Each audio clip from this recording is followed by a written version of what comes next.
You know what the worst sound in a marriage is? It isn't shouting. It isn't a door slamming. It's your wife laughing when someone calls you nothing. That laugh hit me across a ballroom full of polished shoes, crystal glasses, and people who thought a navy suit made them important. My name is Ethan Carter, 42 years old, born in Ohio, living just outside Chicago, and that night I learned that humiliation has a temperature. It runs cold first, then it burns. We were standing on the 43rd floor of the Monroe Grand Hotel, in a private event room overlooking the city, where the lights below looked calm enough to make you believe the world still had order. The company had rented the space for its annual leadership dinner, the kind of evening where waiters moved like shadows. Steaks came out medium rare whether you asked or not, and everyone wore the same practice smile they used in quarterly meetings. My wife, Emily, looked perfect under the chandelier light. White dress, pearl earrings, blonde hair pinned back just enough to look effortless. She had always known how to enter a room like the room had been waiting for her. I stood beside her holding a glass of club soda, watching her laugh with executives who used first names only when they wanted something. For 3 years, Emily had told them I was between things. That was the phrase. Between things. Not retired. Not consulting. Not choosing silence over ego. Just between things, like I was a couch she had not decided where to place. I let her say it because marriage teaches a man strange forms of patience. You tell yourself pride is not worth a fight. You tell yourself your wife needs the spotlight. You tell yourself love sometimes means standing quietly near the wall while someone else shines.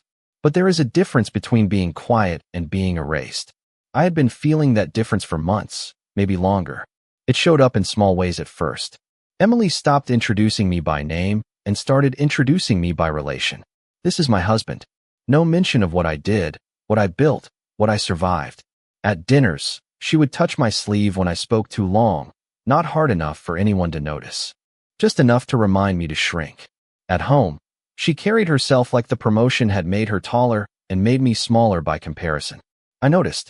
Men always notice. We just do the dangerous thing and pretend we don't. That evening, the board members were there too, sitting at the long center table near the windows, older men and women with quiet eyes, the kind who didn't need to talk over anyone because numbers talked for them. I recognized several faces, though none of them looked directly at me for long. That was the first strange thing. The second was the way Robert Hensley, Emily's direct boss, kept glancing at me like he was trying to remember where he had seen me before. Robert was tall, silver-haired, expensive in the way some men make into a personality.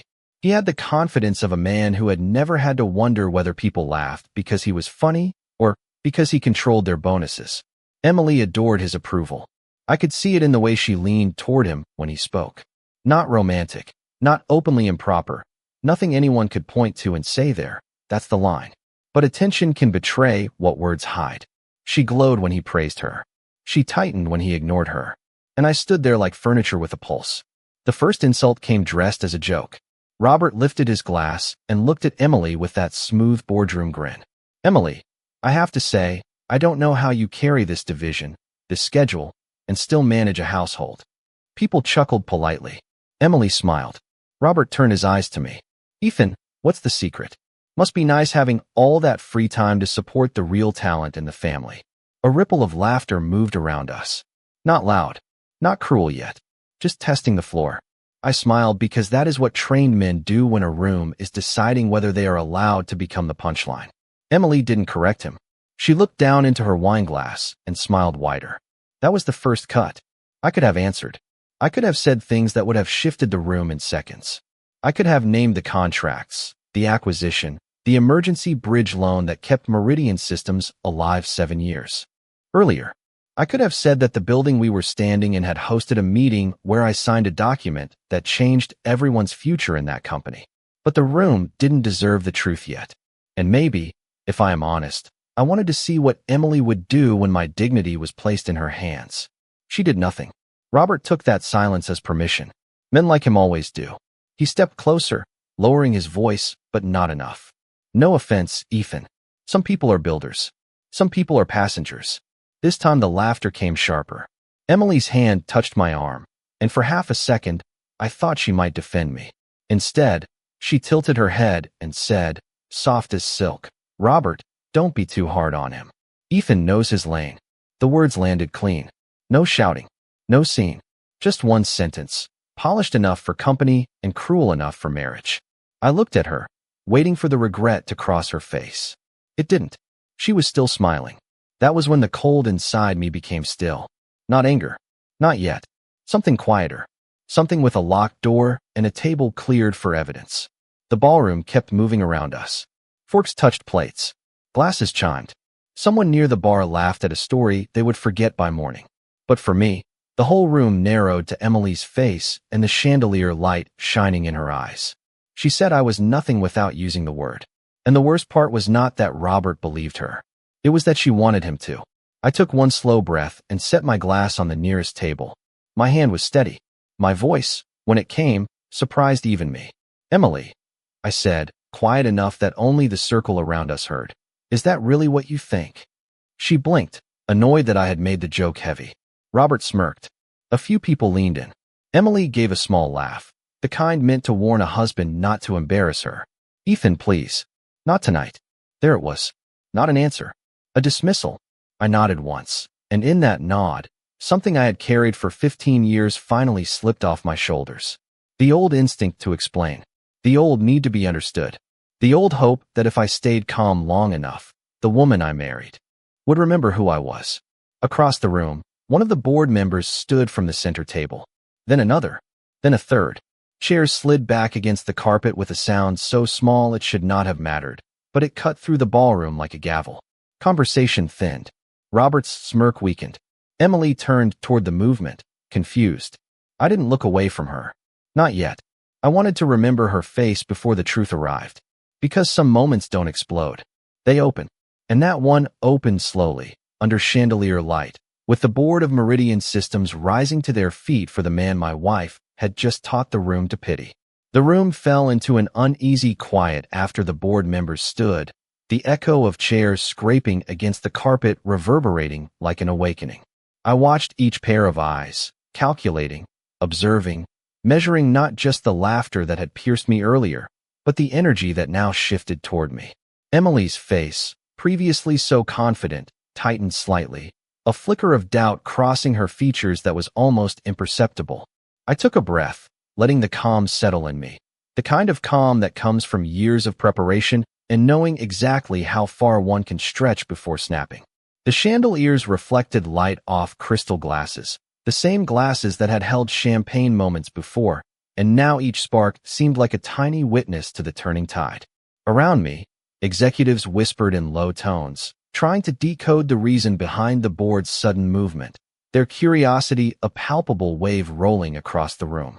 I adjusted my posture, allowing my presence to fill the space without a single word, the quiet weight of authority beginning to press against the invisible walls of the ballroom.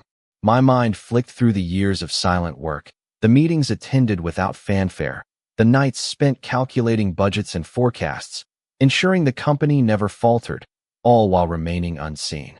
Emily had been proud of her own accomplishments. I acknowledged that, yet she had never noticed the foundation I had laid behind her. Now, that foundation was no longer hidden.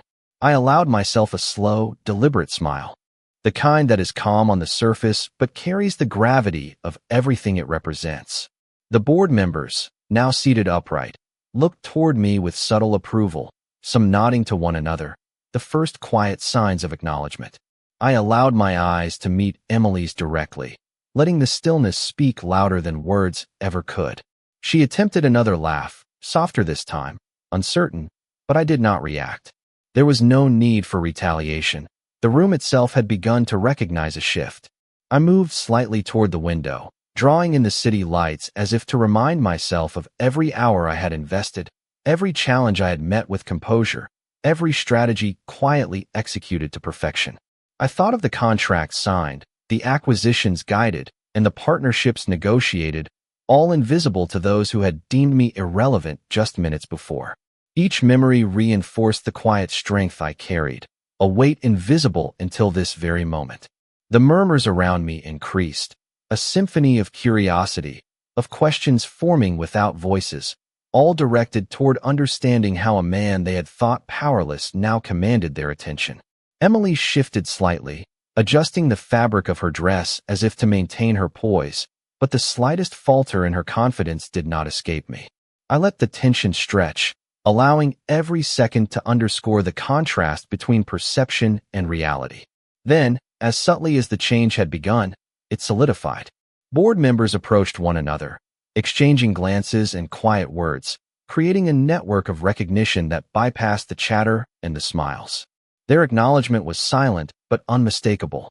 I allowed a brief glance at the exit door, imagining how many of those present had underestimated the man they had labeled as nothing, and yet here he stood, fully visible in a spotlight of his own making. The warmth of that realization settled in my chest, steady and unyielding. I did not rush the moment. There was no need. Authority, once earned and verified, requires no explanation.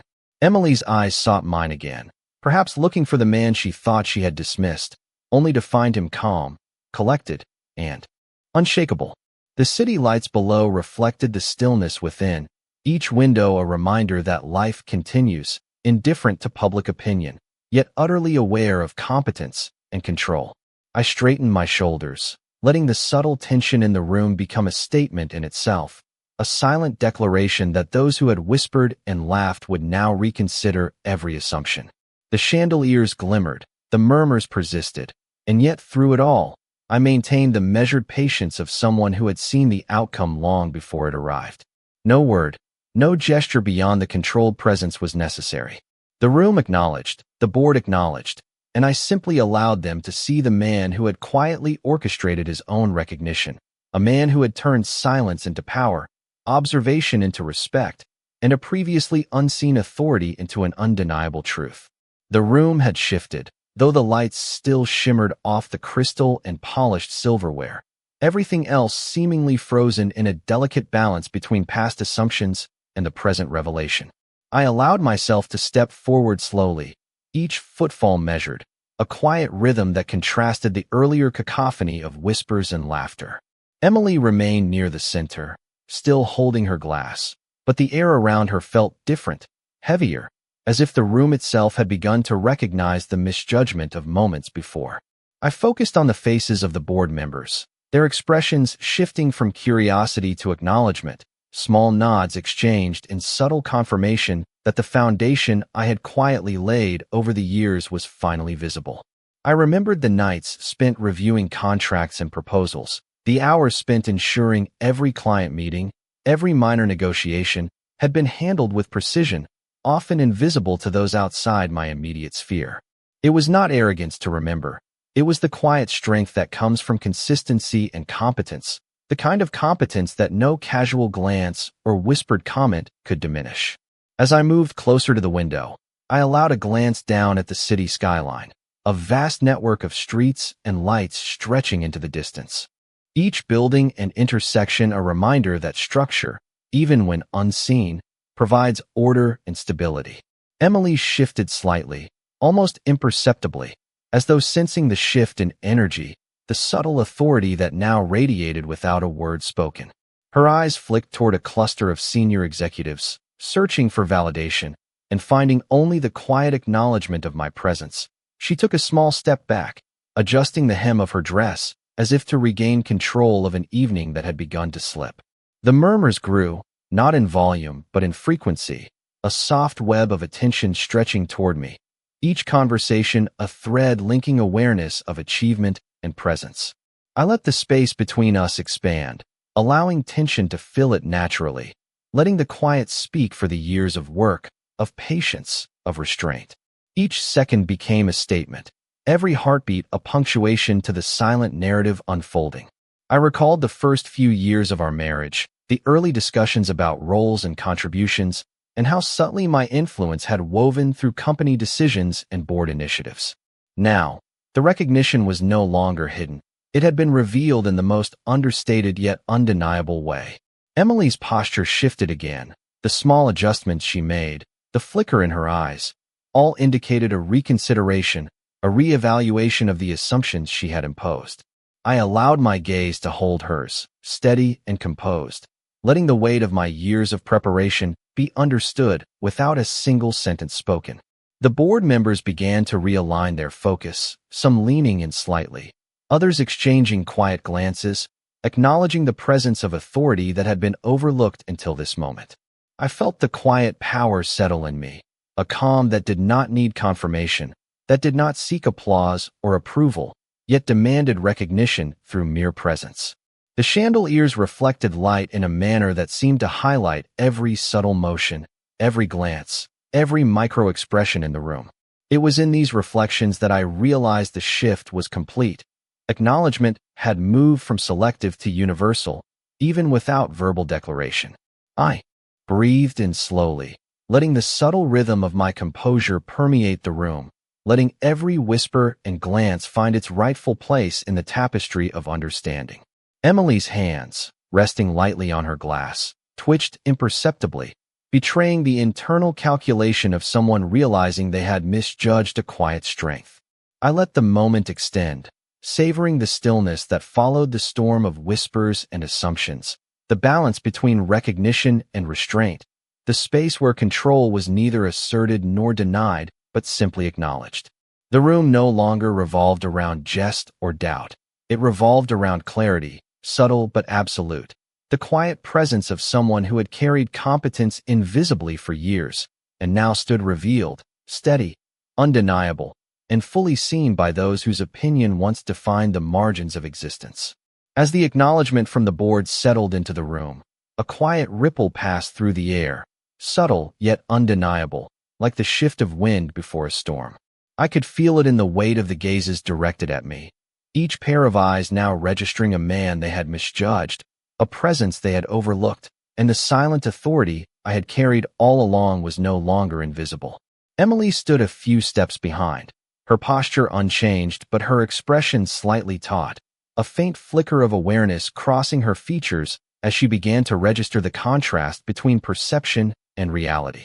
I let my eyes sweep across the room, pausing on each executive as if counting invisible ledgers of respect, noting who had shifted their attention, who remained uncertain, and who had already begun to reconcile the earlier assumptions with the truth unfolding before them. The crystal chandeliers above reflected the warm glow across the polished floor, catching the subtle movements of conversation as murmurs replaced laughter, soft yet charged with the energy of realization.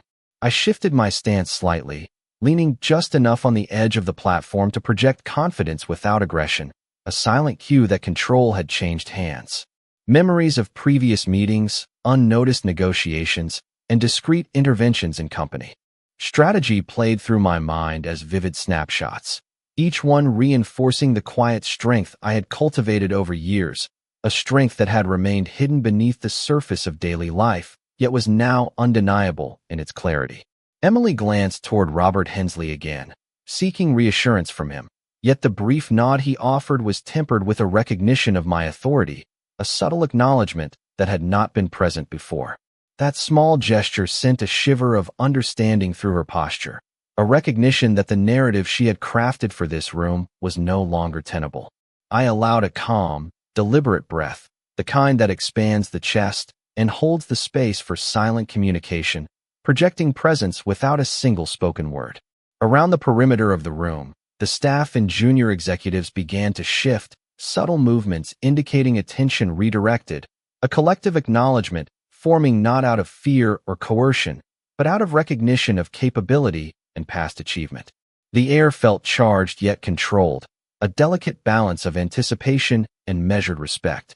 I reflected briefly on the subtle cues that had been overlooked in the past, the patterns of decision-making, the quiet interventions in crises, the long nights spent analyzing reports and projecting outcomes, each act unnoticed but cumulatively powerful. This realization reinforced the calm steadiness I projected now, allowing it to permeate the space without drawing unnecessary attention. Emily's hands, holding her glass, twitched again, a nearly imperceptible movement that betrayed her internal recalibration, an awareness that the balance of authority had subtly, irrevocably shifted. I allowed my gaze to hold hers just long enough to signal acknowledgement without confrontation, the room itself now a silent chorus to the recognition of truth. The murmurs, once tinged with derision, had evolved into cautious observation, the atmosphere transforming into a landscape of awareness rather than judgment. Each board member's subtle nod, each quiet glance, was a confirmation of the unseen work, the careful cultivation of influence, and the patient persistence that had brought me to this moment. I stood firm, projecting neither arrogance nor defensiveness, simply presence, letting the collected attention of the room absorb the revelation organically. The chandeliers cast soft reflections on the floor that seemed to underline the gravity of the moment, creating a cinematic tableau of recognition and shift in understanding. Emily's eyes searched again, perhaps for a remnant of control, but the subtle acknowledgement around her indicated that the narrative she had relied upon was no longer sufficient. I inhaled slowly, letting the room absorb the energy, feeling the quiet satisfaction that comes not from revenge or spectacle, but from the measured, undeniable assertion of truth, the silent power of presence, and the clarity of recognition that cannot be ignored or denied. The murmurs in the room had settled into a steady hum, like a tide that had finally found its rhythm after crashing against unseen rocks. I allowed myself a measured glance toward the end of the table, observing the subtle shifts in posture, the slight nods of acknowledgement from executives who had moments ago doubted my presence. Emily, still holding her glass, remained frozen for a heartbeat, a flicker of uncertainty passing through her gaze as she realized the space around her was no longer shaped by her narrative alone. I moved deliberately toward the center of the room, my steps quiet but purposeful, each motion carrying the weight of experience and command, a silent testament to years of careful observation and strategic patience. The city lights outside the floor-to-ceiling windows cast elongated reflections across the polished marble, creating a network of light that seemed to echo the connections I had quietly nurtured in the shadows of meetings, boardrooms, and planning sessions over the past decade.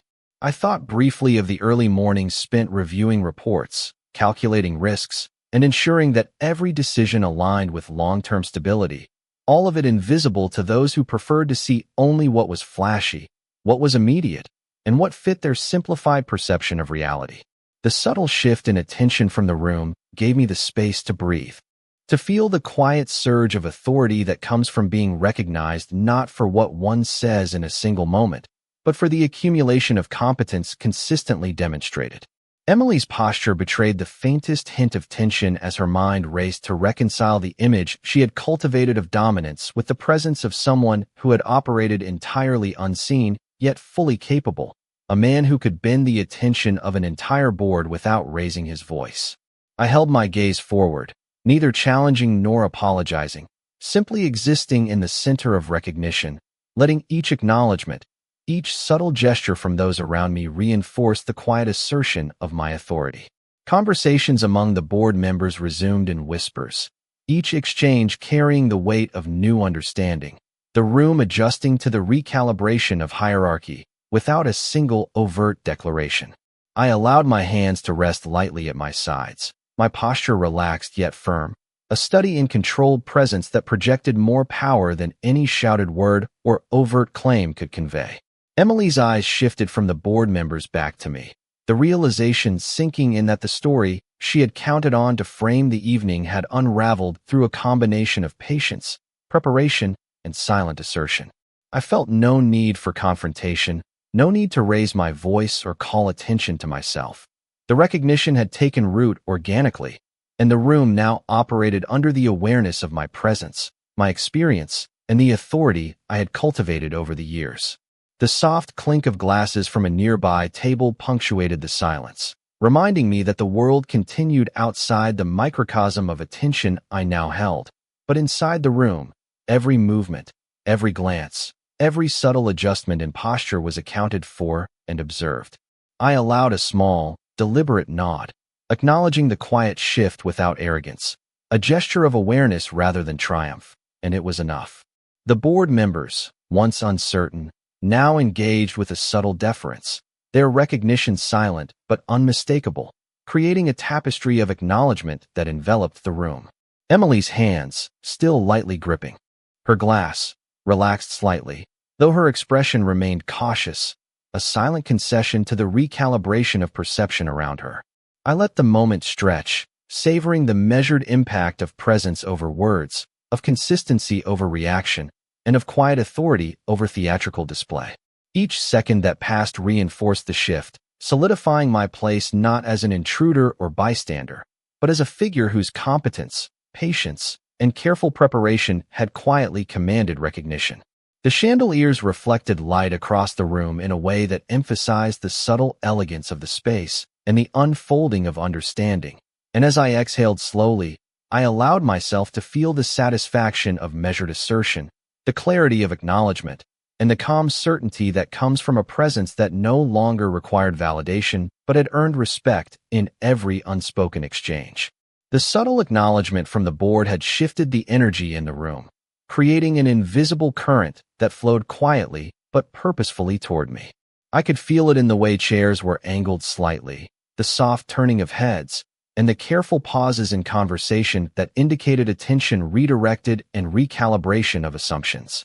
Emily, standing near the center, adjusted her posture, her fingers brushing lightly against the stem of her glass as if to regain a sense of control, yet the faint tension in her shoulders betrayed her awareness that the landscape had changed irrevocably.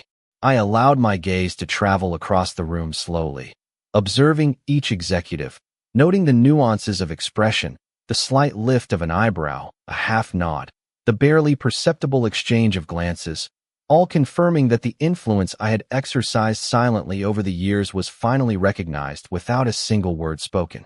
The light from the city outside streamed through the floor-to-ceiling windows, illuminating the polished floors in long streaks, reflecting subtly in the eyes of those seated, enhancing the quiet drama of recognition and respect that was building organically around me.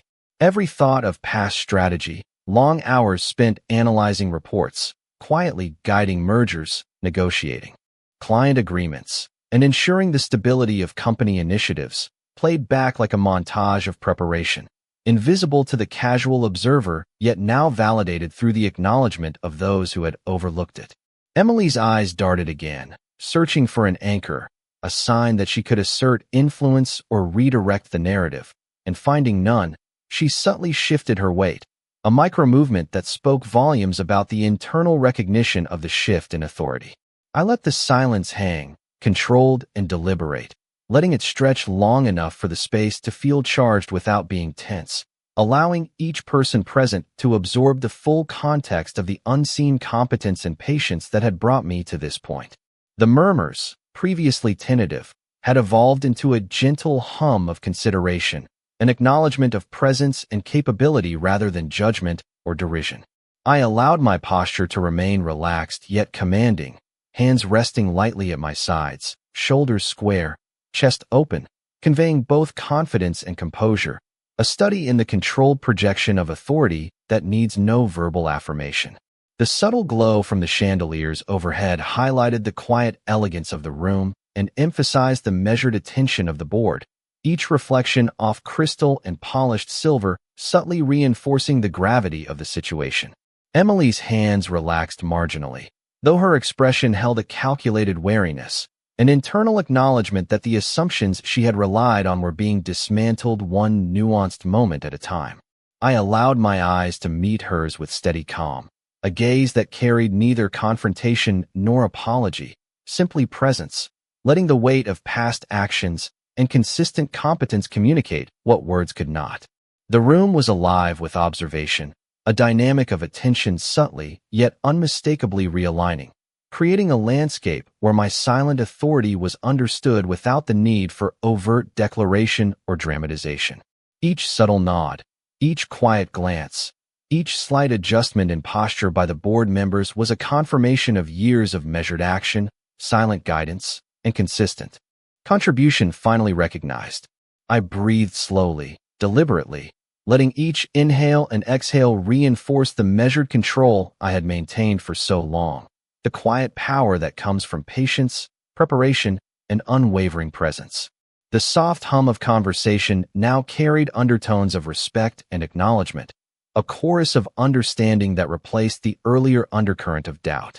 I allowed a small, deliberate smile, contained and controlled, signaling both recognition of the moment and a quiet satisfaction in the measured assertion of authority.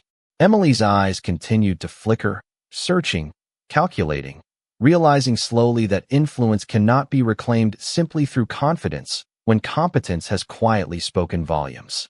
The light in the room, reflections across the floor, the shimmer off glassware, and the subtle shift in energy around the space all coalesced to create an atmosphere where the truth of my presence, capability, and preparedness was finally understood, acknowledged, and respected by those who had momentarily misjudged it.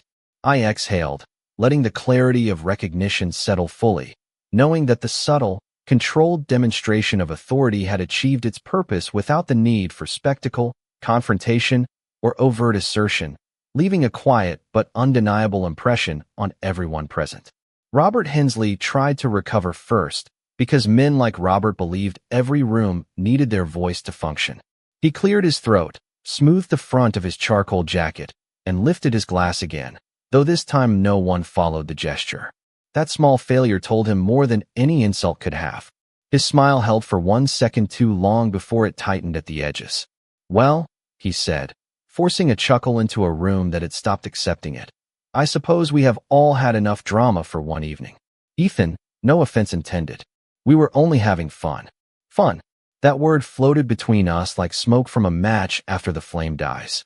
I looked at him, not with anger, not even with satisfaction, but with the steady patience of a man watching someone step onto thin ice while insisting the lake is solid. Emily turned toward him, quickly, grateful for the rescue, and gave a small nod as if the whole thing could still be folded back into a harmless joke. But harmless jokes do not make board members stand. Harmless jokes do not drain color from a division president's face. Harmless jokes do not make a wife suddenly afraid to meet her husband's eyes. I adjusted my cuff with both hands, a simple movement, slow enough for the silence to notice. "No offense intended," I repeated quietly. My voice did not rise.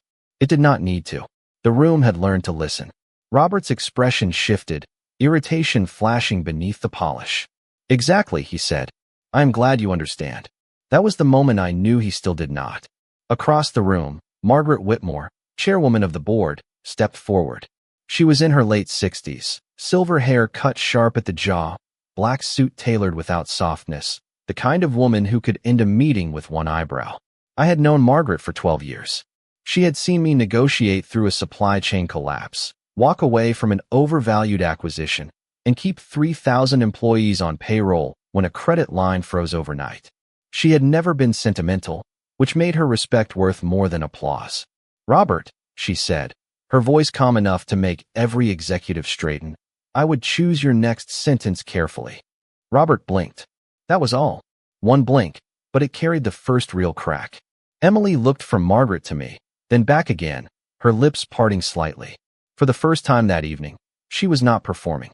She was calculating.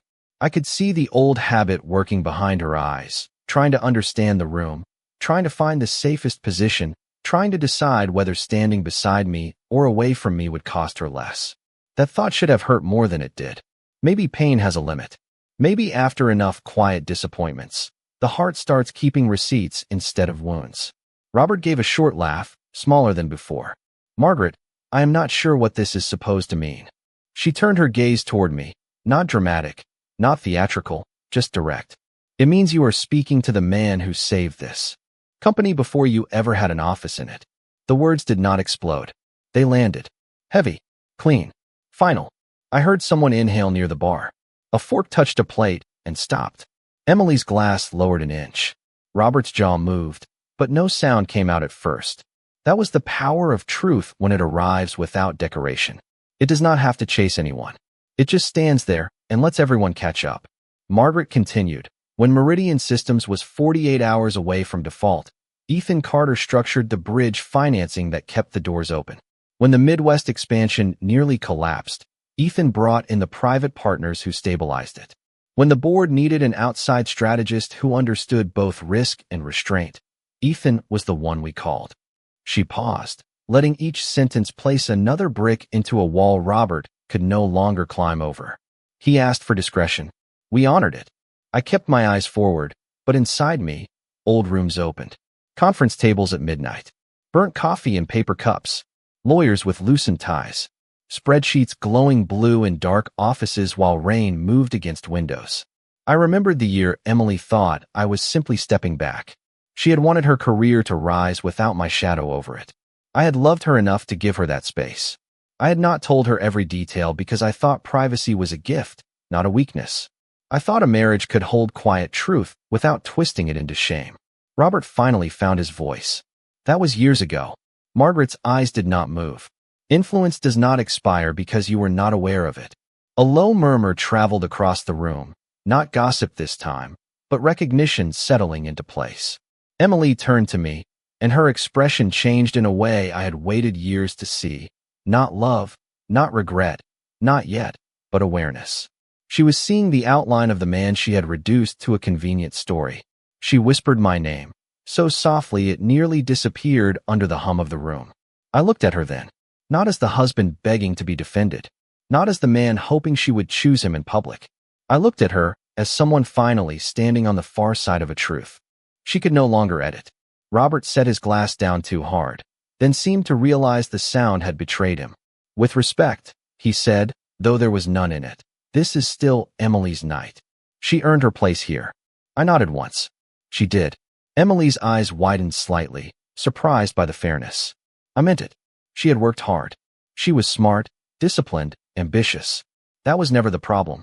The problem was that somewhere along the road, she decided my silence made her taller. Margaret stepped closer to Robert. And if she keeps it, it will be because of her work, not because anyone in this room is allowed to humiliate her husband for sport. That sentence changed the air more than all the others. Because it was not just my dignity being restored. It was a warning about the culture Robert had mistaken for power. I saw junior managers lower their eyes.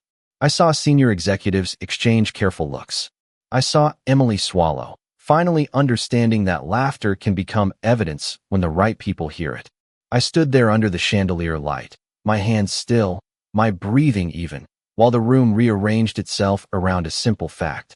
I had not needed to tear anyone down. They had done that work themselves. All I had done was remain standing long enough for the board to tell the truth.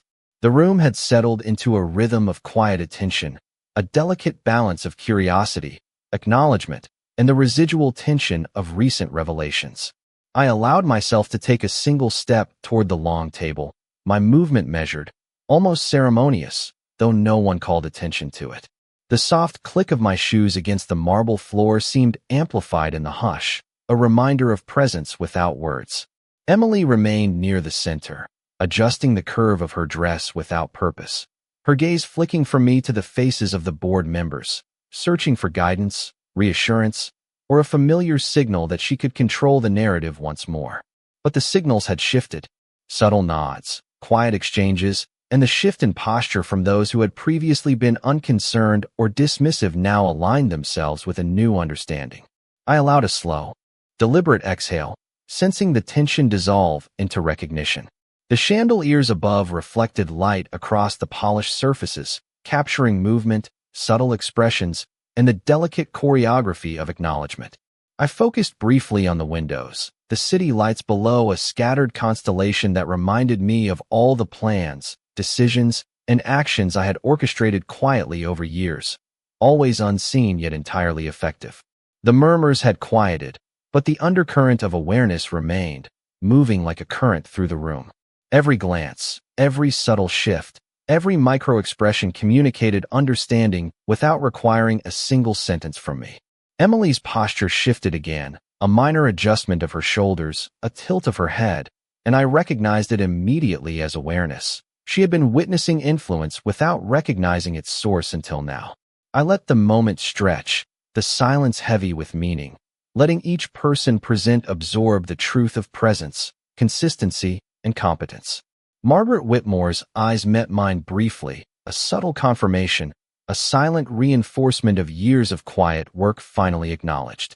Robert Hensley attempted another intervention, a faint smile, a rehearsed gesture meant to reclaim control, but it was clear now that the balance had changed, that authority was no longer an assumption, but a quiet fact of the space. I allowed my stance to remain relaxed but commanding, a natural presence that radiated competence and patience, a subtle gravity that required no demonstration. The reflection of the chandeliers on glass and silverware amplified the effect, each reflection a witness to the subtle recalibration happening across the room. Emily's hands, still holding the glass, relaxed fractionally, her expression caught between calculation and recognition, aware that the narrative she had relied upon was no longer in her favor. I held my gaze forward, maintaining composure, allowing the silent authority to solidify, letting it be understood without statement. Conversations continued, but in a softer register, quieter, punctuated by glances and subtle acknowledgments, each person calibrating their understanding of the room's hierarchy. I moved my hand slightly, a gesture as natural as breathing, but it carried weight simply because of the stillness and attention it commanded. Every executive, every manager, even those who had attempted to assert influence earlier, now navigated a space structured by silent acknowledgement rather than imposed dominance. The city lights outside continued their rhythm, distant and indifferent, while inside the room, a transformation of perception had occurred. Emily's eyes lingered on mine briefly, recognizing both the continuity of past competence and the shift in awareness around her. I allowed my breathing to remain steady, my movements deliberate, each one reinforcing the quiet authority and presence that had defined my approach for years. The murmurs softened further, replaced by an almost imperceptible hum of focus, an acknowledgement of influence and patience. Every subtle nod, every carefully measured glance, every micro-adjustment in posture now carried meaning, aligning the room in recognition of consistent competence rather than theatrics or assumed superiority.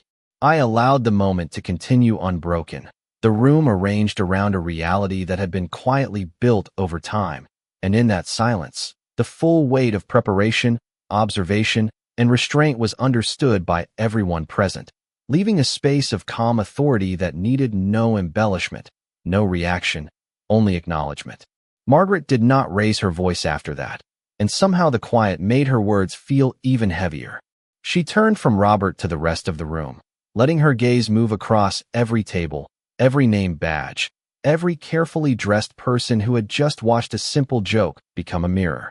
"There will be a governance review Monday morning," she said. "Attendance from senior leadership is mandatory." No one asked what that meant. In corporate language, a review is not a meeting. It is a door opening under your feet.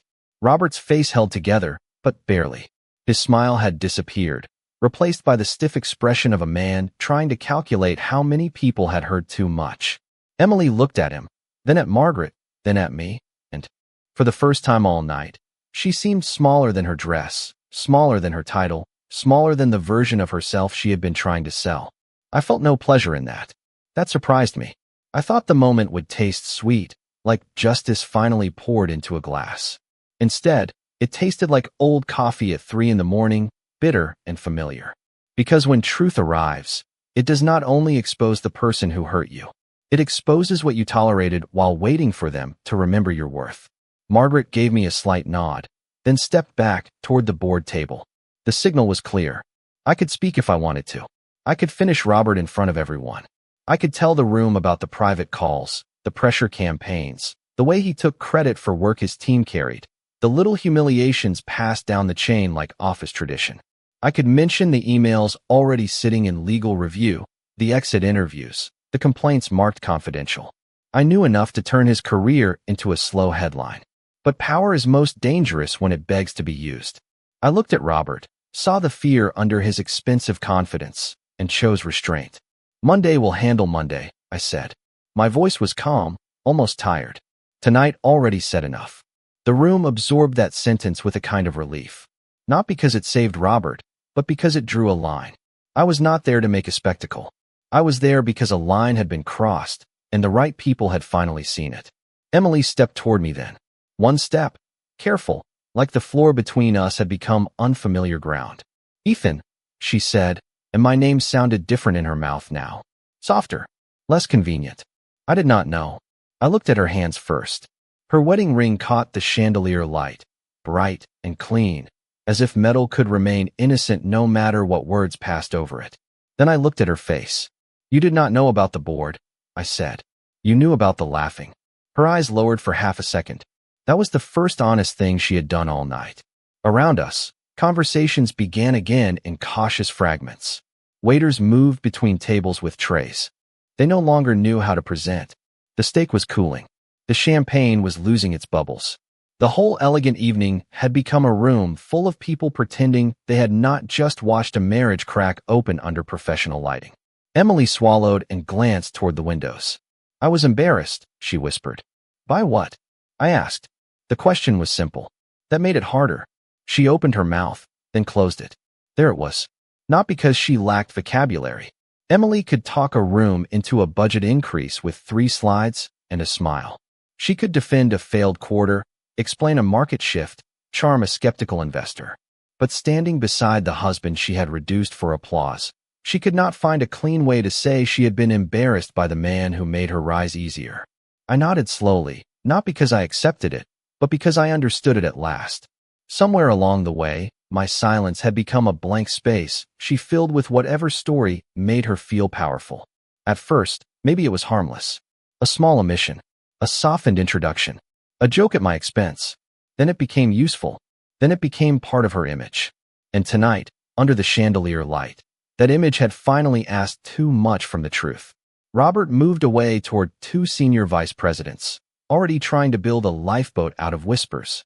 Margaret watched him go with the patience of a winter sky. I knew Monday would be precise. Contracts reviewed. Conduct documented. Promotions questioned. Patterns examined. It would not be revenge.